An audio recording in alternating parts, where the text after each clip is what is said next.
గురుగారు, త్రిపుటి అనే పదానికి ఎంతో ప్రత్యేకత ఉంది అని అంటారు. ఈ పదానికి ఉన్నటువంటి ఆధ్యాత్మిక రహస్యం ఏంటి? త్రి పుటి 3 రకాలు ఒక చోట కలపటం. అది అమ్మకి సంబంధించినటువంటి ఒక ప్రత్యేకమైనటువంటి ఒక విధానం. జ్ఞాతృజ్ఞేయ జ్ఞాన రూప అని అమ్మకి లలితా శాస్త్రంలో ఒక పేరుంది. జ్ఞాతృ జ్ఞేయ జ్ఞాన రూప. జ్ఞాతృ, జ్ఞాత, జ్ఞేయము, జ్ఞానము, ఈ 3 కలిస్తే త్రిపుటి. జ్ఞాత అంటే ఏంటి? జ్ఞాత అంటే తెలుసుకునేటువంటి వాడు.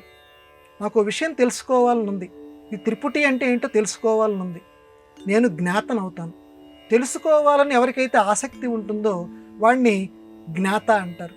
ఏదైతే తెలుసుకోబడేది ఉంటుందో దాన్ని జ్ఞేయము అంటారు. ఏదైతే తెలుసుకోవాల్సిన విషయం ఏదైతే ఉందో దాన్ని జ్ఞేయము అంటారు. జ్ఞానము మూడోది. జ్ఞానం అని అంటే ఆ తెలుసుకోవటానికి ఒక ఏర్పాటు ఉంటుంది, ఒక పద్ధతి ఉంటుంది, దాన్ని జ్ఞానము అంటారు. ఈ లోకంలో మామూలుగా పాఠ్యపుస్తకాల్లో కాకుండా సృష్టి ఉందండి. ఈ సృష్టి ఏమిటి, అసలు ఎక్కడి నుంచి మొదలైంది, ఎప్పుడు అంతమవుతుంది? మనందరం ఆట బొమ్మలం అంటాం కదా, అసలు తర్వాత ఏముంటుంది, మన ముందు జన్మ ఏంటి, తర్వాత జన్మ ఏమిటి, మోక్షం అంటారేమిటి, మళ్ళీ దాంట్లో ఎలా వెళ్ళాలి, ఇప్పుడు నాకు భర్తగా ఉన్నటువంటి వాడి క్రితం జన్మలో ఎవరు, నేనెవరిని, ఒకటా రెండా అమ్మ, లక్షల కొద్ది ప్రశ్నలు వేసుకోదలుచుకుంటే.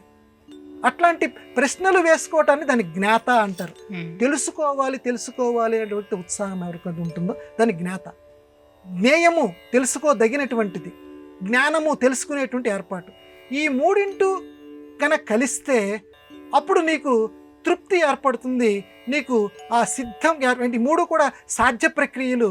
ఈ 3 కలిస్తే, త్రిపుటి కనుక కలిస్తే, ఈ 3 వేరు వేరు కాదు, ఈ 3 ఒకే చోట చేసే వృత్తం ఉందమ్మా.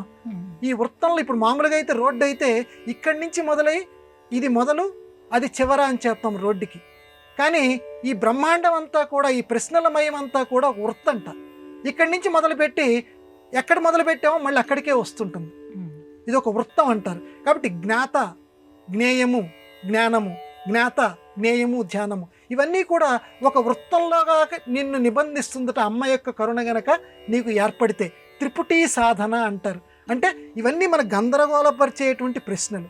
ఈ గందరగోళపరిచేటువంటి ప్రశ్నలకి ఈ లోకంలో మామూలు గురువులు జవాబులు చెప్పలేరు. ఎవరు చెప్పగలడమ్మా? క్రితం జన్మలో ఎవరు, వచ్చే జన్మలో ఎవరు అవుతాం, అసలు మన పరిస్థితి ఏమిటి, మనకి ఎంతకాలం మనం బతుకుతాం, క్రితం జన్మలో ఎంత ఆయుష్ ఎంత ఉంది, అసలు ఎన్ని జన్మలు ఎత్తొచ్చాం, ఎవరు చెప్పగలడు? ఇవన్నీ చెప్పగలిగేది అమ్మ ఒక్కతే. ఎందుకంటే జ్ఞాతృజ్ఞేయ ధ్యాన రూప. కాబట్టి త్రిపుటి సాధనావస్థ, దాన్ని సిద్ధావస్థ కింద మార్చేటువంటిది అమ్మ. అది ఈ నవరాత్రుల్లో ఆ త్రిపుటి సాధన ఒకసారి ఆలోచన మాత్రం చేస్తూ ఉండాలట. అలా మనం చేస్తూ ఉంటే ఆ ప్రశ్నోపనిషత్తులో కూడా చెప్తాడు, చివరికి మనకి జవాబు దొరుకుతుంది.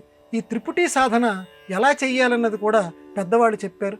ఈ లలితా శాస్త్రంలో ఉన్నటువంటి ఆ పరమ పవిత్రమైనటువంటి ఆ జ్ఞాతృజ్ఞేయ ధ్యానరూప అనేటువంటి ఆ నామాన్ని పరమ పవిత్రంగా కూర్చొని ధ్యానం చేయాలి. ఆ ధ్యానం చేయటం ఒక గురువు గారి దగ్గర నుంచి నిష్టగా ఆ మంత్రాన్ని నువ్వు చెప్పించుకున్నా పర్వాలేదు, ఆ శాస్త్రనామాల్లో ఉన్న ఆ నామాన్ని, లేదా నీ అంతట నువ్వే ఎటువంటి తప్పు లేకుండా. ఎందుకంటే ఈ జ్ఞా అనేది పలకటం కూడా మనం అందరికి చెప్తున్నా. ఆ జ్ఞా అంటే ఎట్లా పలకాలండి? ఎందుకంటే ఉచ్చారణ దోషాలు చాలామందికి సంభవిస్తూ ఉంటాయి. అదాన్ని అజ్ఞానము అని పలికేటువంటి వాళ్ళు ఉన్నారు. దాన్ని జ్ఞా అనేటువంటి దాన్ని ఎలా పలకాలో తెలుసుకొని ఆ నామాన్ని ఉచ్చారణ కూడా స్పష్టంగా ఉండేటట్లుగా కనుక మనం ధ్యానం కనుక చేస్తూ ఉంటే త్రిపుటి సాధనలో ఆ సాధ్యావస్థ నుంచి సిద్ధావస్థకి చేరుకొని అమ్మ కరుణ్ణి మనం నోచుకోగలం.